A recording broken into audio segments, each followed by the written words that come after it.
Good morning mga kasabong. So ito na yung update ng aking tornado hatch. By the way mga kasabong, kukunin na pala to ng buyer ko, si Kuya Jack. So sa katapusan daw niya kukunin. So ito na siya. And yung isa naman ito, si Pacquiao to, si Casimero naman ando na kay Tito. Ginamit niyang ganador. Ando na siya. Laki na. 9 months na to kasabong. Ang ganda.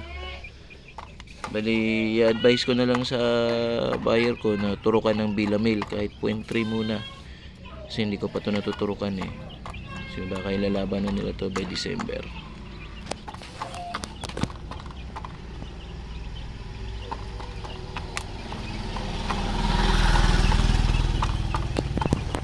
Ayan.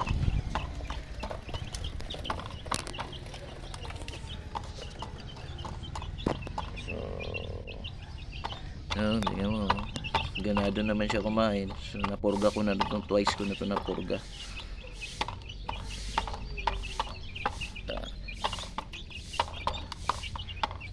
Kaya ba kasabong, ano ko na rin yung sabi ko nga, ipapakita ko nga yung mga sisiw. So dito na sa kabila kasi vacant na siya. Ito na mga kasabong, papakita ko yung mga sisiw. Yun. Yan na sila oh.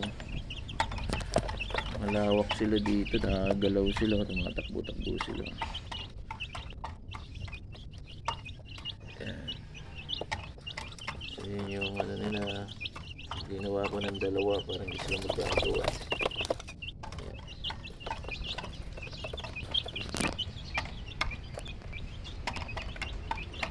Yan.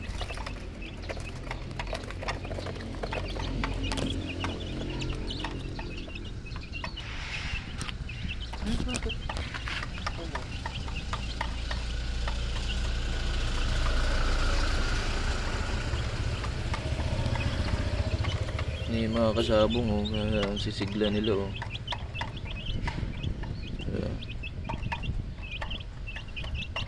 Yeah.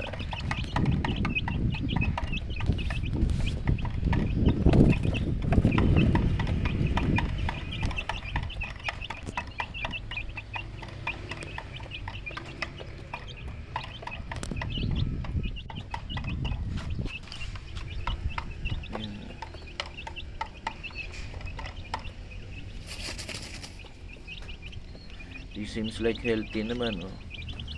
Diba? Ito na si Casimero. Ay si Pacquiao. Oh, laki na ni Pacquiao kasabong.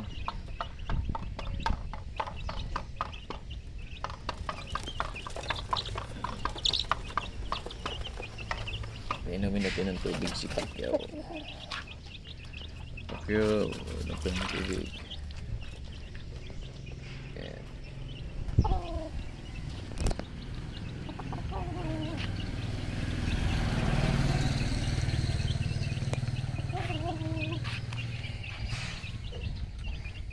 Tinakpan ko na lang to para protection sa mga pusa.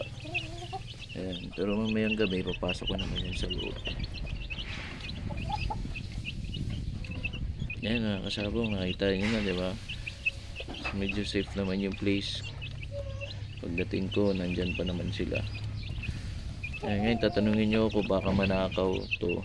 Posible talaga silang manakaw, pero gagawin ko, kakandado ko na to mga kasabong para hindi naman mabuksan. May kandado naman ako dun eh. So ito pag pinlose ko to, yan, close yan, kakandado ko dito later para may konting safety naman. Pero hindi naman, wala namang nagnakaw dito. 1 week ko na to dito iniwan. 1 week ko na dito to iniwan kasabong, wala naman. Kasi nasa loob naman tayo ng exclusive village. May guard naman. Tsaka may mga CCTV. Ayan mga kasabong.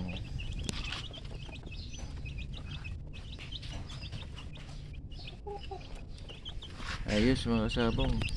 So this is a short video lang para masilayan nyo yung bago kong mga bloodline na Gilmore Hatch. Okay, have a nice day mga kasabong. Thank you for watching. God bless us all.